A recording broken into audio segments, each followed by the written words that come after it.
Welcome to the Randy Report. I'm Randy Slovacek, your host. I'm also the writer and editor of therandyreport.com, where you can find me every single day on the internet reporting on the daily news cycle in terms of politics, pop culture, and entertainment news of interest to the LGBTQ community. As regular readers and listeners of the Randy Report know, I really enjoy showcasing new music artists.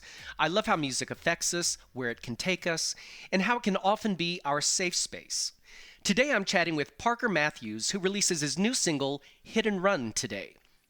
A little background on Parker. He was touched by the power of music at a very early age when he saw Whitney Houston sing I Will Always Love You on the 1994 Grammy Awards. From focusing on creativity and music in school to staying up nights writing songs, he knew music would be a driving force in his life. He also found solace in his music as his younger years were impacted by bullying and depression. But instead of letting the bullies win, he pulled himself up and became the artist he is today. He also uses those dark times as an inspiration to advocate for LGBTQ youth by supporting the National Foundation for Suicide Prevention. With musical inspirations that include Christina Aguilera, Lady Gaga, Adele, Jennifer Hudson, and Jessie J. Okay, all of these are my favorites, so he's got great taste. Parker says his music is about the message of human connection. And speaking of connections, I should mention he was one of Music Connection magazine's Hot 100 Live Unsigned Artists last year. But I'll let Parker tell his own story. Let's first take a listen to his new single, Hit and Run, and then we'll chat with Parker Matthews on the other side.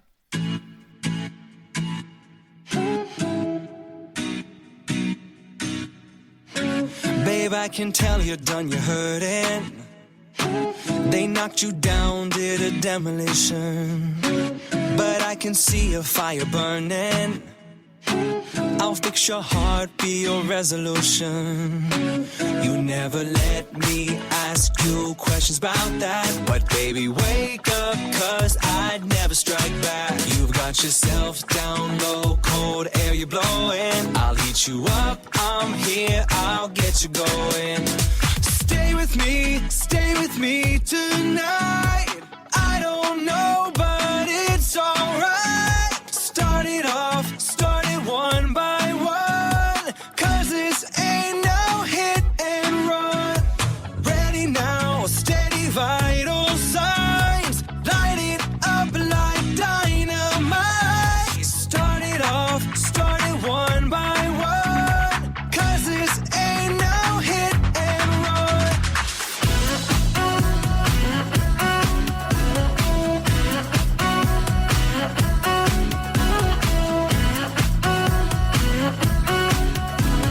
Cause this ain't no hit and run. Now baby, tell me where you're going. Just take a breath, feel the air in your lungs. I get so high, I feel it glowing. So simple, sweet, on the tip of our tongues. You never let me ask you questions about that. But baby, wake up, cause I'd never strike back. You've got yourself down low, cold air you're blowing. I'll heat you up, I'm here, I'll get you going. Stay with me tonight. I don't know, but it's alright. Start it off, start it one by one. Cause this ain't no hit and run. Ready now, steady vital signs. Light it up like dynamite. Start it off, start it one by one. Cause this ain't no hit and run.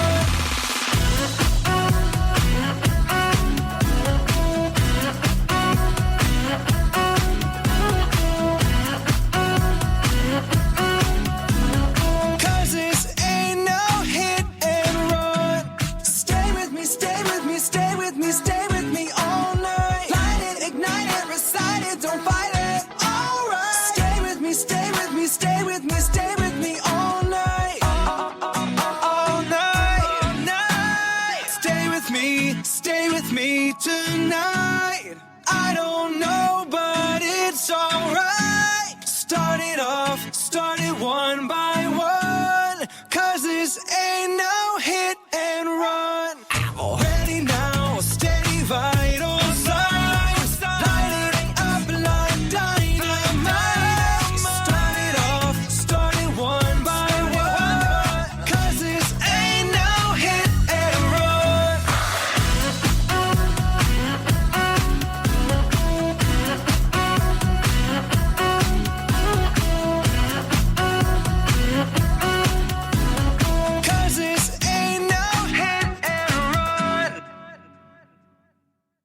my first question, I always ask people when they're a new artist and they're releasing music, because I know how long it takes to write the music, to produce the music, to record this music, to get it like equalized and everything. Did it feel like forever before you could get this out to the public?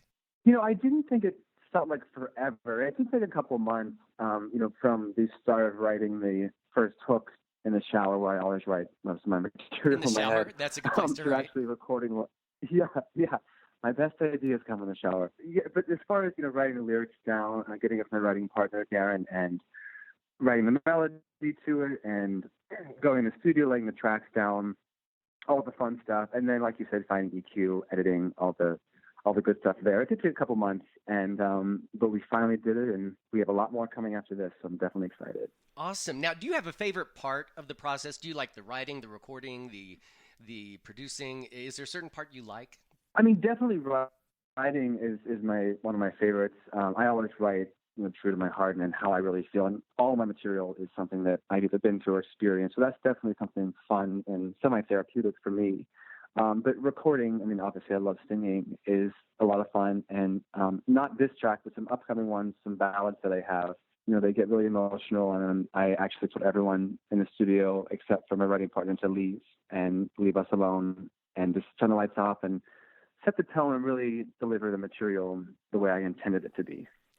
I love that you mentioned that. I read that you often work into the night, and sometimes you come out of a session of writing or creating as the sun's coming up. Why is it creative people love the nighttime? Don't you find that? I do. You're right. And, I really think this might sound strange, but, the darkness, not in a negative way, but just, it being nighttime, and there's really not all the lights gone. So you just have to focus on what you're doing at that point. And kind of, for me, all the busyness in my mind and what I have to do tomorrow and the next day and whatnot just fades away. And I'm just in that moment, right there, right then. And for me, that is what makes the night so appealing to me. It's kind of like my time. It almost feels safe, like you can't see the rest of the world or something. Or they can't see Exactly. you. Yes, it creates that space. A very famous Broadway choreographer and director, Bob Fosse, famously had a studio that he liked to use, and he was very insecure, and yet he was a genius.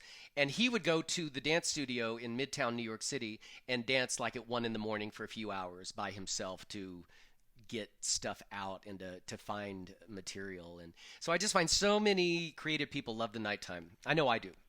Yes, and I'm a total night owl. Even outside the studio, I'm always up to like 3 o'clock in the morning. It's just, I can't help it. Well, tell me about the inspiration. You said everything you write comes from something or someone that happens in your life. Tell me about the inspiration for Hit and Run.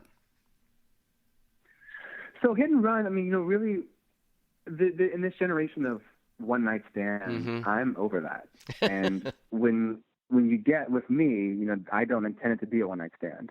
I don't want to sound mean to this, but I'm kind of a picky person, and I don't just, it's not just anyone, whatever you want. It's no. If this happens, I intend it to be something more than just a one night stand, more than just a hit and run.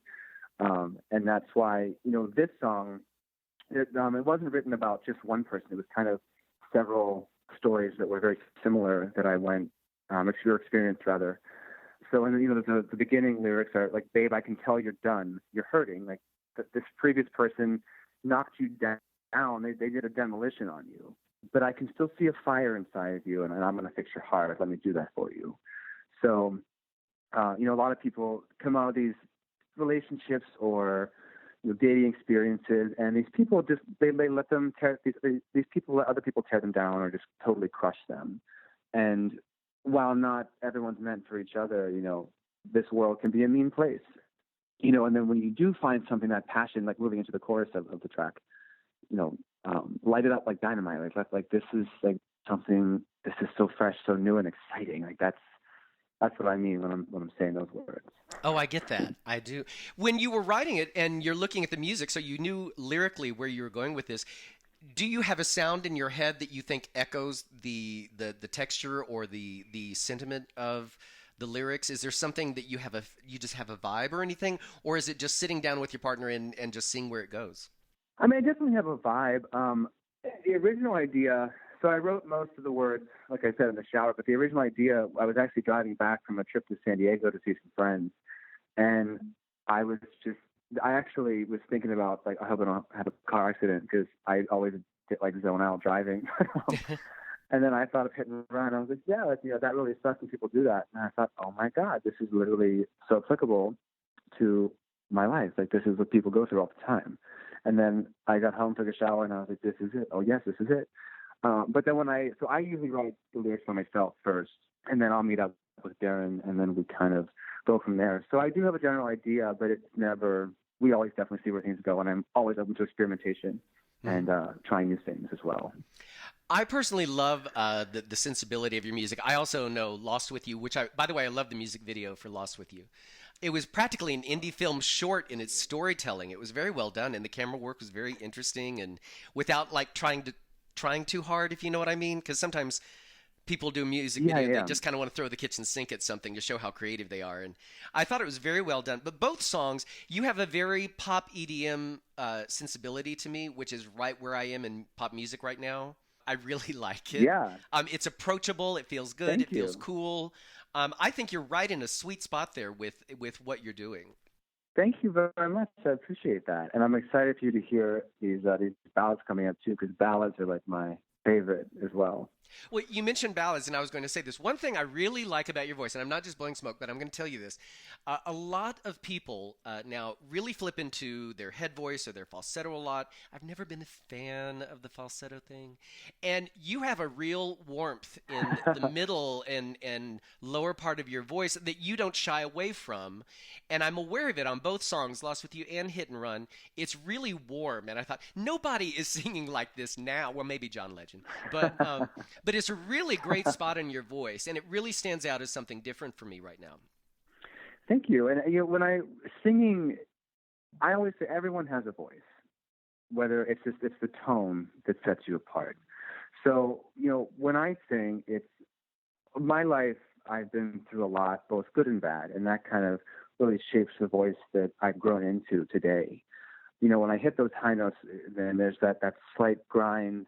You drop off support a little bit, and to convey that emotion through, that's me letting out pain. That's me telling my story. But also the warm notes that you're talking about at a lower register too. That's that sweetness, and just like you got to feel that when you're in the studio, and that's what really helps convey that through to the listener. So it's definitely a fun process for sure. Oh, it's a romantical sound. Let me tell you that. The first time it's not often I listen. I get sent a lot of music all the time and publicists realize that I do write about music. I do save. There's only so much bandwidth on the Randy Report for music, and I reserve it primarily for LGBT artists or LGBT allies, because I want to make sure that they get the exposure that they deserve. Because sometimes it's a little harder, and especially when you're an indie artist, to get out there. And so I keep this bandwidth set aside, and I get so much music now. It's like nobody bothers to look at the Randy Report and know what I really write about. It's rare that I play something through like 3 or 4 times when I get it. And I can tell you, I played Hit and Run like 4 or 5 times. I just put on repeat because I just really liked the bounce of it. I liked the vibe. I thought it was terrific. So something I did want to touch on, and I'm only going to touch on it because you've mentioned it in interviews before. And I think it's very important that you mentioned that when you were younger, a lot of your experience that you write about and who you've become today came from being bullied, suicidal thoughts, depression, which I'll just be honest, I went through a very similar thing, so I can relate to that. And you used your music to turn this around and make yourself stronger, and now you're an advocate for the American Foundation for Suicide Prevention, which I think is awesome. Yes. So a little bit about my past. There was definitely bullying, and there was a lot of, I had a very abusive father as well. And, without going too much into detail, it was going to school every day. It was, being made fun of because I was into music and into the arts and into something that wasn't kosher, the normal, what boys do kind of thing. I used to be a gymnast and a dancer, and because that's what I love. That's being creative, and because that's who I am.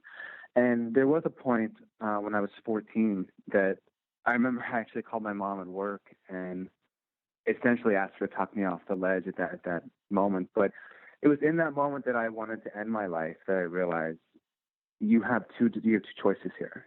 One can go through with it and do it, and then you're done and they win, or you can stand up and pick up every piece and put yourself back together and move on with your life. And that's what I chose to do. And, one thing that really resonates with me today is, think about it. We all go through, as people go through so much trauma, everyone's story is different, but we still experience pain, happiness, all those emotions of a human being. But if you're shattered, picture yourself like a glass. If you're shattered on the floor in a million pieces, but if you pick all those million pieces back up and glue yourself together, you have a beautiful mosaic piece that light shimmers different colors off at every different angle. And if you put someone who has no trauma, just a plain glass, and then a mosaic glass next to it, what's going to catch your eye first? Absolutely. It's obviously the mosaic one, because that's the beautiful person that you are. And you're not afraid to be vulnerable. You're not afraid to embrace life in general. So and music truly saved my life. Christina Aguilera actually went to my same high school, and Stripped came out right around the time that I was going through a lot of this stuff. And that, finding my solace in music is what really took me out of that horrible, horrible place. So what I want to do is give back to people, to create, even if it's just for 2.5 minutes of their life or their time of that day, to create something, to create a space for them to put those headphones on and to take them away from whatever it is they're going through, just for that time. That's my goal. Well, I thank you for even just having the wherewithal to pull that together in your head, because you are still a very young man, in my opinion, and to be able to pull that together and crystallize that and know that that's a message and a journey that you want to put out there and to help other people, I think is really terrific. And I thank you for that, because some people in a different vein, I had cancer in 2009. I'm great now, but it was interesting when something happens to you and you meet someone else that it's happened to, you kind of have a bond with them. There's a little thing. But I remember one of my friends, I found out had cancer before me, and I said, "Doesn't it just make you want to go do something?" Because I became involved in cancer organizations and things. And my friend said, "No, I didn't want to do anything with anything. I just wanted it to go away." And that's one way to deal with it. I'm not going to judge that, but I know for me, and listening to you, I think we can take these experiences and do something positive, and not just be 2 steps forward, 1 step back, but 5 steps forward. If we take this all together, we become that mosaic that you mentioned, which, by the way, is a gorgeous metaphor, and use that, because I just think it makes you a better human being. It definitely does, for sure. One last thing. You're performing at a fashion show next week during Fashion Week. How cool is that? Because Fashion Week is the coolest thing. Yeah, I'm definitely looking forward to that. I fly out Thursday at 6 a.m.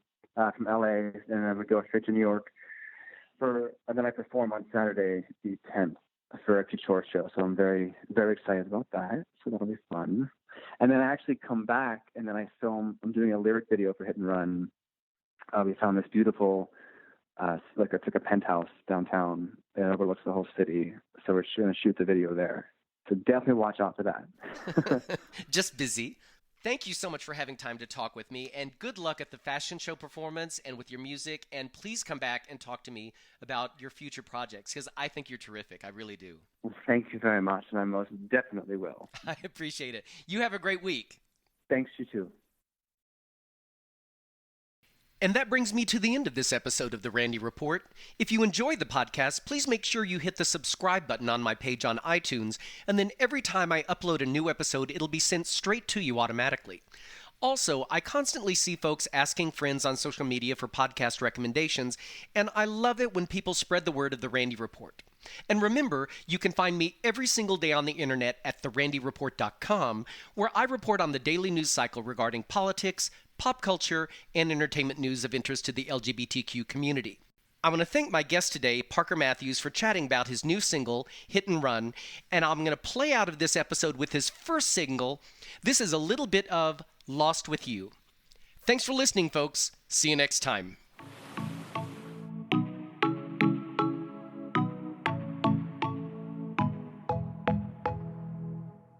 Can this moment last forever? When you breathe, I feel the wind. Run away from you, I'd never. That touch touch, I'd always let you in. I'm feeling the midnight air. Your body, it takes me there. You're closer, I'm closer, let's go nowhere. Baby, I don't care, you can have me anywhere. I'm falling hard for you.